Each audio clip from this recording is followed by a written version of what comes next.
videocast pra fazer Floripa tremer. Grandes nomes da cena artística e cultural, da política e do meio intelectual de Florianópolis.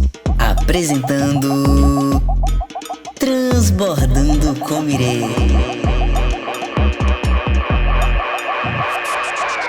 Salve, salve, meu povo! Mirê Chagas na voz. E hoje eu tô aqui me sentindo honrada e muito grata de estar aqui com essa pessoa maravilhosa, da qual eu tenho uma honra de trazer para o nosso Transbordar, que é Marisol Moabá, cantora, compositora, instrumentista, estudiosa da astrofísica, fundadora da escola Moabá Canto e Expressão e bailarina da dança do ventre. Eu amei, achei muito chique saber que a gata arrasa na dança do ventre. É uma honra te ter aqui junto comigo e com essa equipe maravilhosa que está propondo fazer essa atividade incrível, para a gente estar conversando um pouco também sobre a nossa cultura, a cultura dos nossos povos, a cultura popular e a cultura também independente, né?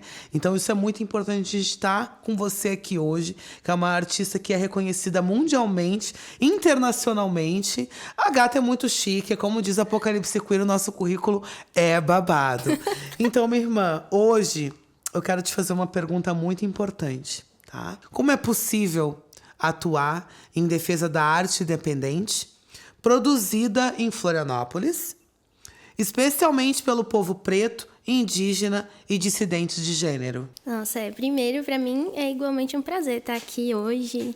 E a vida nos trouxe até aqui. É um encontro que a gente honra, né? Com as nossas palavras, potencializando umas às outras. Então, pra mim, é uma honra imensa. E de ver esse movimento de transformação e de poder, de alguma forma, contribuir e colaborar com isso. E é complicado, né? Ser artista independente é uma trajetória que pode ser muito dura, mas, ao mesmo tempo, coisas que diluem um pouco a rugosidade desse caminho são as mãos que são dadas pra gente. Então, como artista independente, principalmente, o que eu percebo é que cada vez que parece que tá muito difícil alguém me dar a mão e isso transforma e muda tudo, absolutamente tudo. Então, a primeira coisa que eu digo, assim, no geral, sobre ser artista independente é: olhe para as suas parcerias, olhe para o lado, dê a mão no momento que você pode, porque você não sabe a diferença que aquilo pode fazer no caminho de uma pessoa. Às vezes você acha que não vai fazer diferença nenhuma e faz toda a diferença. Então, na dúvida, esteja atente no caminho, assim, olha para o lado e vamos, olha para o lado e vamos. E se cuidando dos seus e construindo um caminho que é coletivo. Principalmente hoje, onde a gente depende tanto assim de hype, de coisas, ser artista independente é bem complicado. Agora tu disse uma coisa certa, minha irmã, sobre essa questão do hype, a questão do estar já, muitas vezes a gente vê muitos artistas aí, muitos artistas negros também ultimamente, porque a sociedade consome muito a nossa cultura, né? É muito lindo ser negro, desde que você não seja um, né? Então, isso é muito louco a gente perceber isso também na nossa arte, nas nossas produções artísticas, e o quão é importante e necessário esse movimento do quilombismo dentro da arte e da cultura, mesmo negra, periférica, dissidente de gênero, mas importante a gente se aquilombar não somente no sentido de nos dar as mãos e fazer parceria, fazer os feats com outras pessoas, mas sim também de enaltecer a nossa arte, comprar o nosso trabalho, enaltecer o nosso trabalho. Isso é muito importante e muito necessário.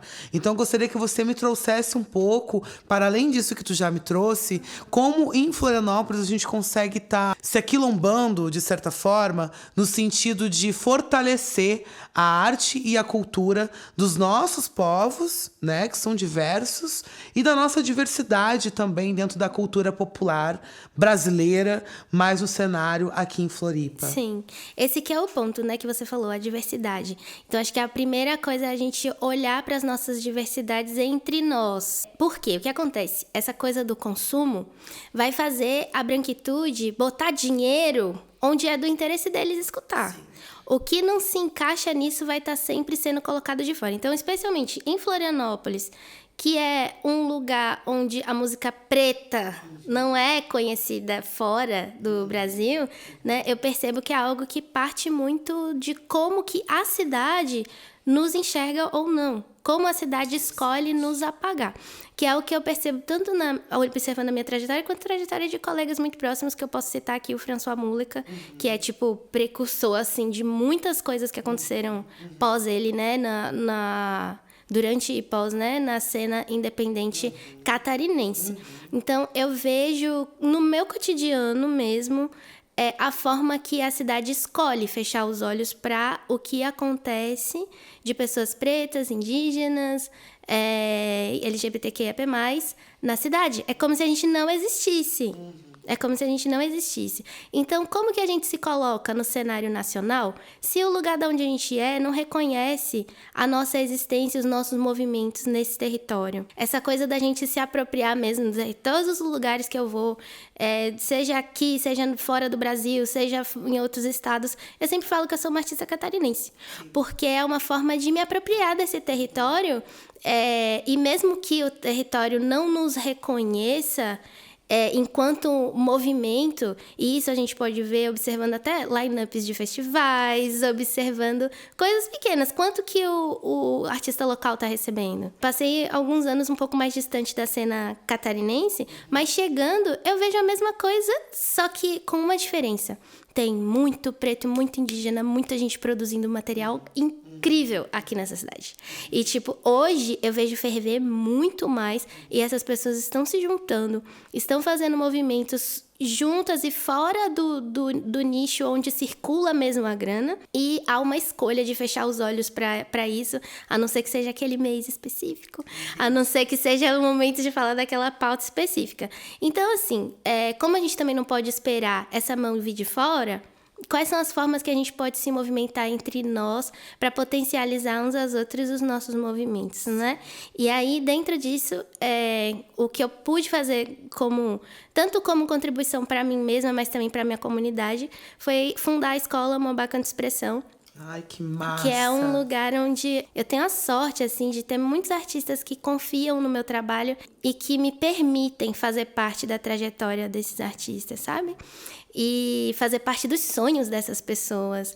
E a gente consegue se agrupar ali. Então, tipo, além das aulas, das atividades que acontecem na escola, a gente tem um grupo em comum onde a gente tem uma lista do que cada um faz. E aí, quando eu preciso, por exemplo, preciso de alguém que seja iluminador. E o primeiro lugar que eu pergunto é no grupo da escola.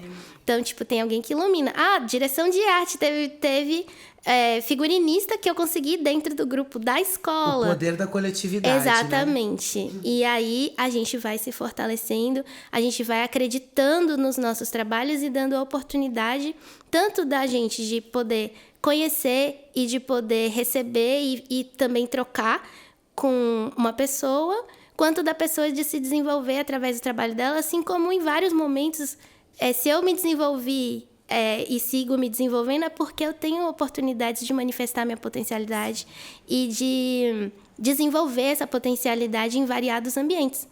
Então, a única diferença que existe entre artistas, além daquilo que a gente carrega dentro da gente, são as oportunidades que a gente tem, o privilégio de tempo que a gente tem, os acessos que a gente tem e a credibilidade que a gente recebe para poder continuar o que a gente está fazendo. O que te trouxe até aqui foi acreditar também no que você faz e tudo, mas ao longo da sua trajetória, com certeza você encontrou pessoas que te falaram que você podia estar nesse espaço. Exatamente. E que te potencializaram a estar nesse espaço, e em algum momento foi viável para você fazer as coisas que você precisava para se desenvolver, para chegar até aqui. E é isso que falta para a maior parte dos artistas, especialmente pretos, indígenas e no sul do país, sabe? Então, ao contrário do que as pessoas falam, né? Tipo, viram as costas assim, o que eu mais escuto é: o que você tá fazendo em Floripa? Ai, Marisol, Floripa? Tipo, nossa, mas Floripa? Tipo, nossa, sai dali e tal. Território inimigo.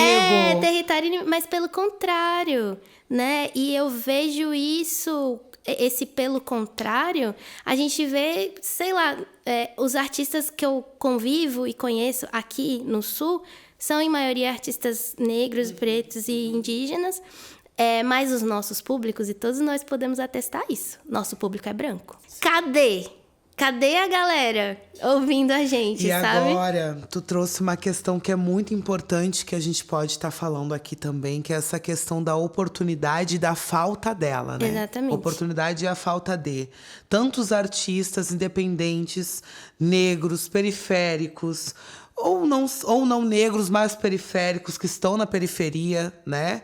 Os indígenas também, que são artistas e estão aí trabalhando no audiovisual. Conheço uma galera muito massa também, que é a Choclen, que trabalha com audiovisual, assim, com essas artes. Então, onde estão as oportunidades dessas pessoas? Exatamente. Né? Onde estão as oportunidades dadas a essas pessoas para poder chegarem até as pessoas que são artistas e para poder ter essa questão do reconhecimento na arte um do outro, né? Onde estão as oportunidades, né? A gente precisa falar sobre isso, refletir sobre isso, pensar sobre isso. E eu fico muito grata de que você trouxe essa questão, porque tudo está interligado. A gente está falando de cultura, a gente está falando de acesso a oportunidades. Exatamente. A gente está falando de transformação da sociedade através da cultura e entendendo também que a cultura popular ela também faz parte desse rol da cultura, né, em si. Né? A cultura de rua, muito. Né? Eu venho de uma cidade, já faz 10 anos que eu moro em Florianópolis, mas eu venho de uma cidade onde a gente podia viver muita cultura na rua. De rua na rua. E o quão esses espaços, porque a rua também é um espaço de acolhimento. Né? Para nós, pessoas que não somos bem aceitas dentro de casa, ou para pessoas que vivem com algum problema dentro de casa, vai para a rua para conhecer outras pessoas, para ter acesso à cultura gratuita e de qualidade.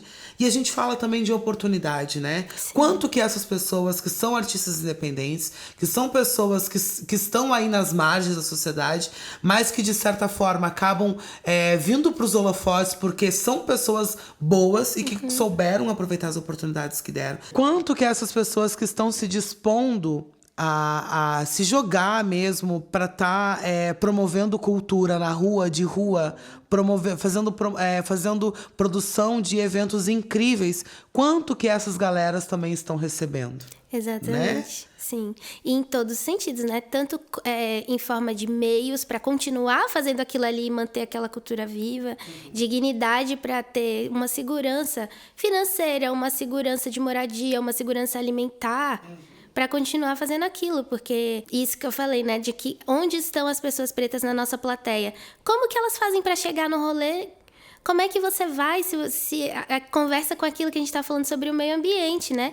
Que meio ambiente, que ambiente é esse? Que hostilidade para quem e para com quem esse ambiente vai ter para que essas pessoas deixem de acessar os lugares, né? Deixem de acessar onde elas precisariam estar para ser nutridas, como diz o Apocalipse, por cultura e arte, né?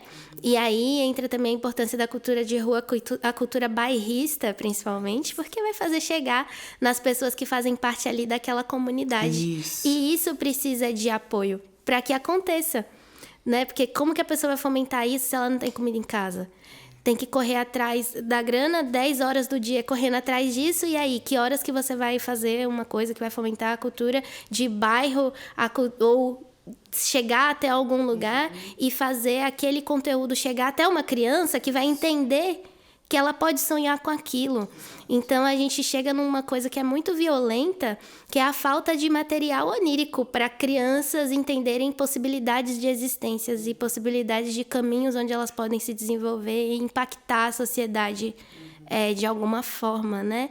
Então, é muito doido. O poder da cultura é gigantesco, mas o reconhecimento que ela tem não alcança o que precisaria para o potencial dessa transformação alcançar o máximo, né, que ele pode. A gente precisa falar sobre transformação social e a partir, no meu ver, né, a partir da cultura e do acesso dela, do acesso gratuito, democrático, né, de uma cultura de qualidade, de um teatro no final de semana, né, que a gente está falando de cultura, não estamos só falando de música, não estamos falando só de interpretações, de audiovisual, estamos falando de teatro, de expressão, de corpalidades, né? Então a gente precisa ter locais que promovam esses acessos gratuitos e democráticos para a nossa população catarinense, para a nossa população em Florianópolis, para a nossa população brasileira, né? Por que não a gente não tem, por exemplo, em Florianópolis, um cinema popular e gratuito? Sim. Um local como a Escadaria da Ubro, que muitas vezes já fui, já assisti peças incríveis da Companhia Nosso Olhar, que eu amo de paixão, ver peças gratuitas, né? Quando teve uma peça da Companhia Nosso Olhar, que eu vi que era Dona Jacinta. Essa peça teatral mexe comigo. Então, eu fico até emocionada falando porque mexe comigo. E a arte, ela tem esse poder de mexer com a gente. Eu sou uma pessoa que eu não posso ficar sem música. Eu não consigo viver no silêncio. Claro, a não ser quando eu tô muito cansada. Mas eu acho que muitas das pessoas são assim, né? Então é muito lindo quando a gente consegue se tocar por uma produção de uma pessoa que é como a gente, que é gente como a gente, e que também tá ali na luta para poder se manter e seguir tocando o coração de tantas outras pessoas. Sim, especialmente se é no nosso território, Exato. né? Se é no nosso território, um território que a gente faz parte, um território que a nossa família faz parte, que a gente está construindo. E Santa Catarina, vou falar Florianópolis, que é a cena que eu vejo mais, tem potencial de se colocar na cena nacional de um jeito... Sem dúvidas. De um jeito incrível, imenso.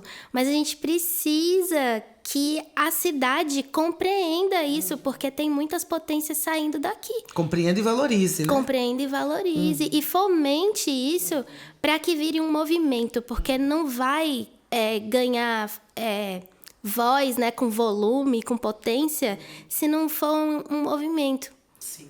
E isso a gente depende de fazer com que ele se alimente, né? Então, a gente precisa inspirar pessoas para que continue, a gente precisa de meios para continuar fazendo, a gente precisa mapear, localizar essas pessoas e essas pessoas precisam ter acessos, isso. Essas pessoas precisam ter acesso, precisam conseguir chegar no show, né? Porque não à toa quem chega no nosso show chega de carro, chegou... Quem é que vai chegar, sabe? São milhões de filtros impedindo as pessoas de ter acesso à arte e cultura. São muitas camadas. São muitas camadas. É muito importante a gente falar sobre isso, assim, né? E eu gosto muito dessa perspectiva do cinema popular, não necessariamente um cinema popular, mas bacana, mas um espaço, uma galeria de cultura, onde você possa ter um palco, que você possa expressar a sua arte com forma de banda, DJs, ou performance do corpo, da dança, da expressão, e também do cinema, né? Do audiovisual, né? Do teatro, a gente precisa falar sobre isso. E outra coisa importante que eu gostaria que você trouxesse para nós, a sua perspectiva em relação é sobre... Eu vejo muito que alguns espaços que promovem cultura gratuita e de qualidade para a população em Florianópolis, eu vejo um movimento da gourmetização desses espaços. Eu gostaria que você trouxesse um pouco a sua perspectiva, o seu olhar, exatamente em relação a isso que eu trago, né? Dessa pergunta que eu te trago, dessa arte independente, dessa defesa da arte independente produzida em Florianópolis, especialmente pelo povo preto, indígena e dissidente de gênero, dentro desses espaços, enquanto um movimento que rompa esse processo, esse movimento de gourmetização da cultura e de gourmetização dos espaços que promovem esse acesso gratuito para essa camada da população. Uhum. Nossa, isso tem muito a ver com uma sensação que acho que todo corpo que não é dentro dos padrões esperados pela sociedade experiencia. Já passou na frente de um restaurante e pensou assim, nossa, nem vou entrar aí. Já. Mesmo com dinheiro, a gente não entra. A gente sabe o que vai encontrar lá. Exatamente. A gente sabe. Então, assim, porque você sente, eu não pertenço. Isso. Então, precisa haver uma campanha que faça com que a gente se sinta pertencente a esses espaços para primeiro saber que a gente pode ocupar esses espaços. E muitas vezes, se a gente dizer que não quer ocupar esse espaço, vai ser mal visto mesmo assim. Ah, sim, com certeza. Mas a gente sabe que se entrar lá, a gente vai encontrar um racismo de graça, né? Um racismo um olhar à milanesa. Bem não típico brasileiro. Então. Então, assim, eu acho que um jeito é levar pessoas da comunidade para fazer atividades dentro desses espaços. Que levem os seus próprios públicos, que levem as próprias pessoas que estão em torno ali na constelação ali daquele trampo e que vão acompanhar com confiança aquelas pessoas, né? E, tipo, que filme tá passando no cinema do SIC? Sabe? Será que alguém vai... Quem que vai se identificar com o que tá acontecendo ali? Será que contempla? Exatamente. A galera do Morro da Serrinha que tá ali, Sim, logo ali? se a pessoa não se identifica com aquele espaço e não se sente pertencente àquele espaço, nunca vai frequentar. Pode ser de graça, do mesmo jeito que mesmo com dinheiro a gente não entra no restaurante X e Y, né?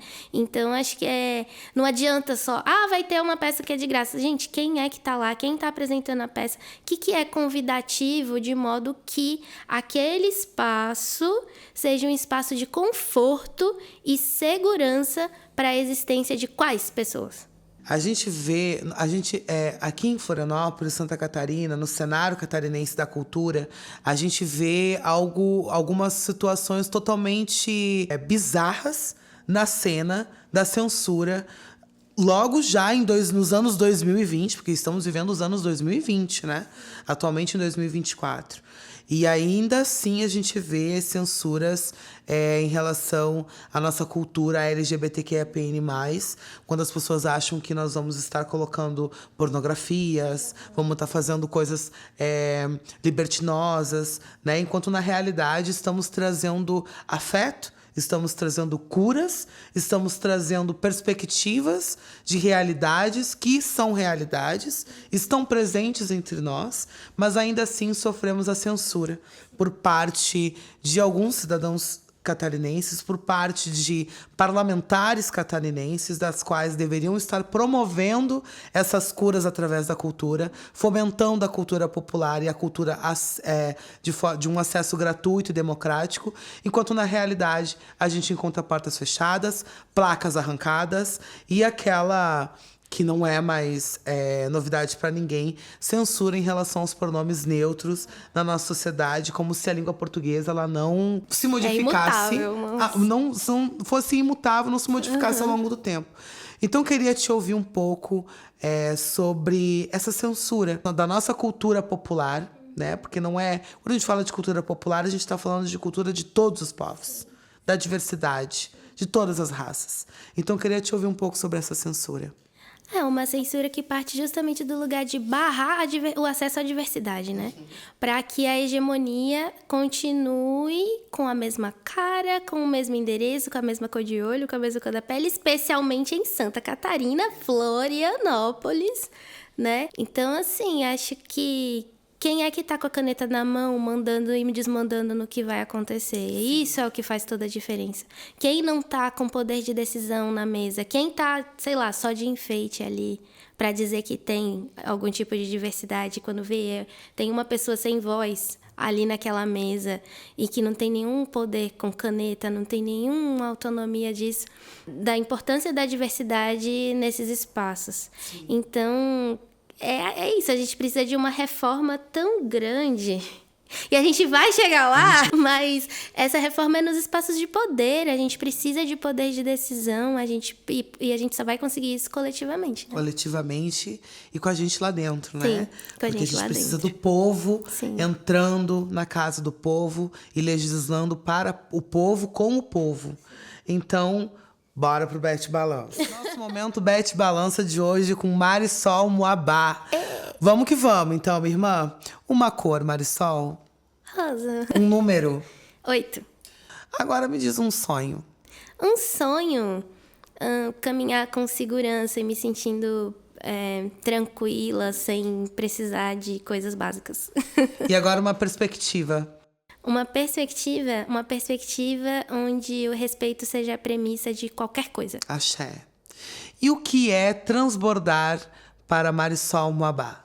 Transbordar é poder se encontrar dentro daquilo que você mais gosta de fazer. E se poder ter condições de mergulhar, assim, tipo, bem fundo naquilo. Sem medo. Sem medo, e aí nisso você se encontra e vê que as coisas fazem sentido. Que delícia, hein? Eu queria te agradecer a sua presença. que foi muito importante pra mim. Eu sou muito sua fã. Você é uma pessoa muito maravilhosa. Amo seu timbre de voz, amo suas produções. Então, obrigada por topar estar aqui comigo hoje. Obrigada por topar estar nessa aventura junto com a gente. E que a gente consiga confluir muito mais, porque você é uma pessoa muito maravilhosa, muito incrível, guerreira. E que não desista de seguir aí com o que você acredita, porque você é muito gigante, mais ainda do que você imagina. Chagas na voz e o povo na vez.